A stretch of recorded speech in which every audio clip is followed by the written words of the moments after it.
Hey everyone, Heartless here bringing you guys another StarCraft 2 Legacy of the Void daily match. Today it is going to be a Protoss vs Zerg on Dusk Towers. So spawning in the bottom left hand position, playing as our blue Protoss playing for Storm Gaming, it is Bowman. And spawning in the top right hand corner, playing as our red Zerg, it is LilShark. Alright, Dusk Towers. Dusk Towers is a fun map. And I say that because of a few reasons. Number one, pocket expansions are always fun. But number two, because of the drop ability on this map. Sometimes on two-player maps, you don't have a whole lot of drop ability, but on this one, you actually do. And the reason why is because of the airspace between, excuse me, behind the main, behind the natural, but also between the natural and the third. Because of this little sliver of land not being able to go back and forth, it does make it possible to drop back and forth, and so that does make for interesting matches and lots of really fun gameplay. And good luck again. It looks like these two have played each other on the mat, on the ladder, possibly right before this, not sure exactly, but this is a ladder match between Bowman and LilShark. So it is going to be hatch first. Ooh, it's going to be triple hatch by LilShark, so 3 hatch before pool. Am I really surprised by this on Dusk Towers? Not really. However, I would like to have seen him do this with not doing it blind. It's a little bit of a gamble.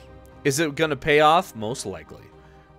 Because Bowman having gone for a Nexus first, Nexus after Assimilator is what it was. And so let's see what he's able to see when he goes in here for his scout. Whoop. Wrong button there. Alright, so he's going to move on, and he's going to see that that is a very late pull. I'm going to be moving on down here, and yes, he does see the third hatch. At this point, it is safe to assume that this is the third hatch because of the timing on that spawning pool. That is a very, very late spawning pool, so it is safe to assume that that is the third base. Alright, as for what he's going to do in response to this, nothing. He's not going to overreact, which is smart, because it was a more economic opening. If maybe he had opened with double gate, then he might be able to punish this, but considering that he did go for Nexus first before gate or anything like that, it's smart not to overcommit to any sort of early aggression when you weren't planning on doing that to begin with. Because if you go for an economic opening and then try and punish early greed, it usually doesn't work out because you just don't have the army to actually punish it. And then you die because of it. Okay, so double adept production after the cybernetics core finishes. So double adept production along with gateway, warp gate I should say, and then a Stargate mothership should be on its way here in just a bit. Stargate, I like this choice because there really is no defense here. However, he's going to have to make sure that LilShark doesn't see this because he does have a couple lings coming through, and these lings might actually be able to see it. The adepts are going to go ahead and start with their transfer, and transfer does complete, which puts them out of the way of being able to shut this scout down, and these lings should be able to get in here and see what is going on. And they see yes, they see everything. They see the Stargate, they see the double gateways, and he should end up probably putting some spore crawlers down here in just a minute. He doesn't have to right now, considering that there is enough time for the spore crawlers to finish up before an oracle would be able to get over there. However, these lings are going to go ahead and come on over here and deny a little bit of mining time. Probably not enough to justify that. That's 75 minerals lost, and probably only about 40 minerals worth of mining time lost as well. Alright, the oracle does begin, and we should end up seeing spore crawlers here in the... I'm surprised that they're not already down, actually. These adepts actually being able to shut down a lot of mining time. That was about 13. Yeah, that's about 13 drones there. That was because one of them died. So that's pretty much about 13 minerals a second. And that was for a good 10 seconds. So that actually was worth it for Bowman and being able to shut down that mining time. Alright, so the oracle is just about to finish, and there are the spore crawlers. They should be able to finish by the time the oracle gets there, and the oracle is going to go ahead and move out and immediately see the overlord and just stop. And so the oracle going to get there way late.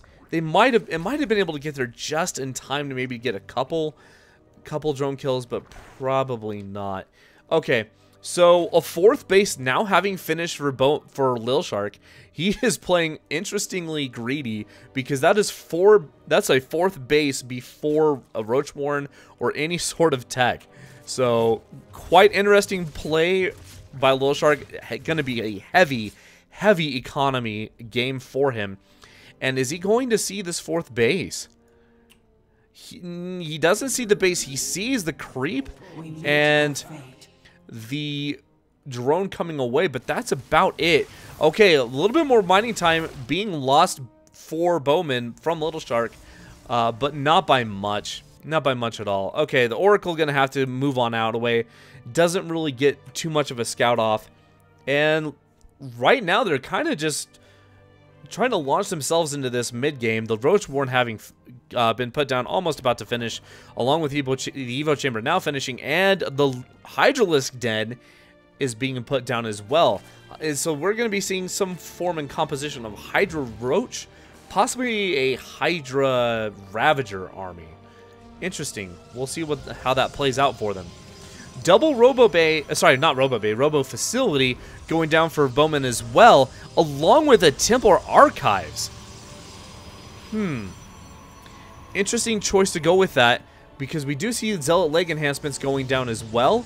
Most likely going to be Charged Archon, but I feel like this might be a little bit tech greedy on the side of Bowman, but I think he's going to be able to get away with it, considering that LilShark really isn't showing any signs of aggression right at this second, but it looks like it's going to be coming because we have a Lurker Den on the way. The HartlessSC Den is morphing in, so it's going to be some form and combination of Lurker, Roach, Ravager, Hydra.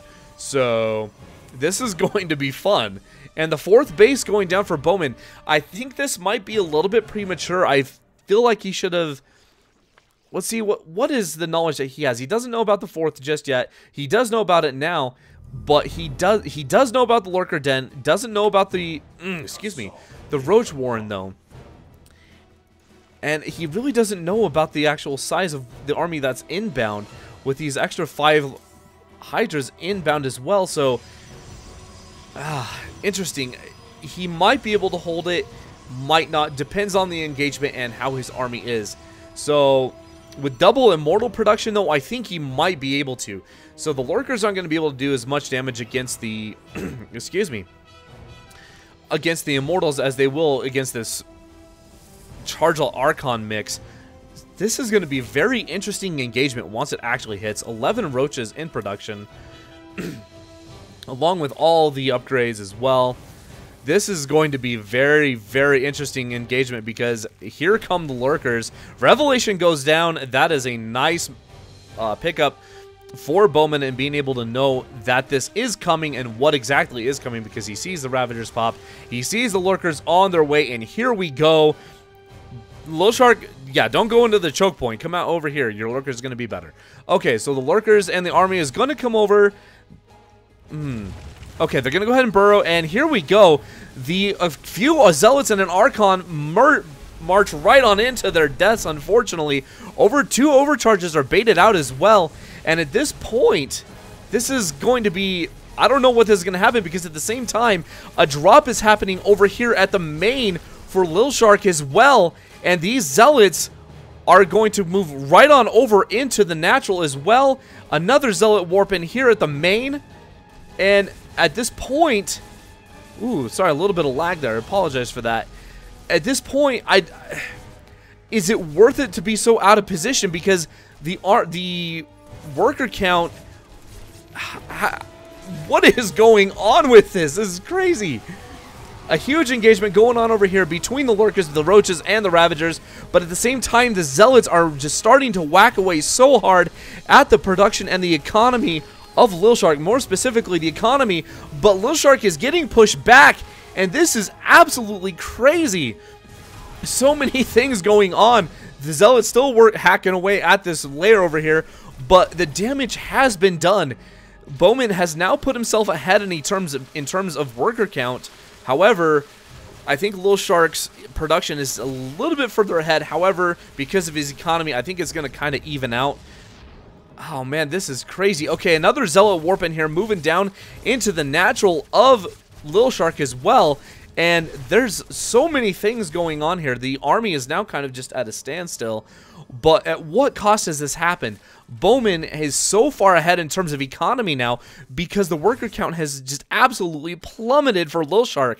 These Zealot Warpins have been absolutely incredible. And here it is, because of this, LilShark realizes the gravity of the situation, realizes he has to push on into the third base of Bowman. The stasis ward triggered, and the army kind of got split in half because of this. And now because of it, the reinforcements are going to be able to get picked off as they come in. And now as soon as the stasis ward finishes, a couple of these roaches will probably die. Yeah, okay, so there goes the photon overcharge as well. I think there's just one left now. And a LilShark is in a very, very difficult situation. Yes, he is on 4 bases, but the main falls, he no longer has layer tech. He has... And the natural fell as well. So many things going on. This Zealot Warpin, these little Warpins over here at the base of LilShark have done so much damage that I don't think this is a recoverable situation unless he's able to take out the third, and I don't think he's going to be able to. He realizes that he's going to have to. The Lurkers burrow. The Hydras go ahead and start moving on in. The Mothership Core is going to get sniped, so that's a nice pickoff, but I don't think it's going to be enough. Revelation is dropped. The Hydralisks are going to start getting to work. Start getting to work on the pylons. Photon overcharge is now out of the way, but I don't think there's anything he can do. The Dark Templar now having come in, and there it is. GG, well played from LilShark. Very well played by Bowman. That was a very interesting match, to say the least. So many things going on there with the Zealot Warpins at the base of LilShark, being able to take out the lair, being able to take out the natural base, the pocket expansion as well.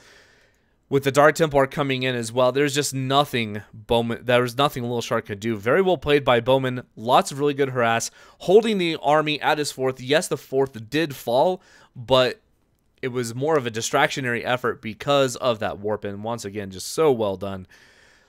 Whew, lots of stuff going on that one. That was a treat. That was fun. Anyway, I hope you guys enjoyed this. If you did, make sure to hit that subscribe button down below. Please remember to tell your friends. Please remember to follow me on Facebook, Twitch, and on Twitter. Also, please remember to go check out EnochProductions.com. He's the guy that produces the music at the end. He's awesome. Anyway, I hope you guys enjoyed this. I'll see you guys next time. Peace out.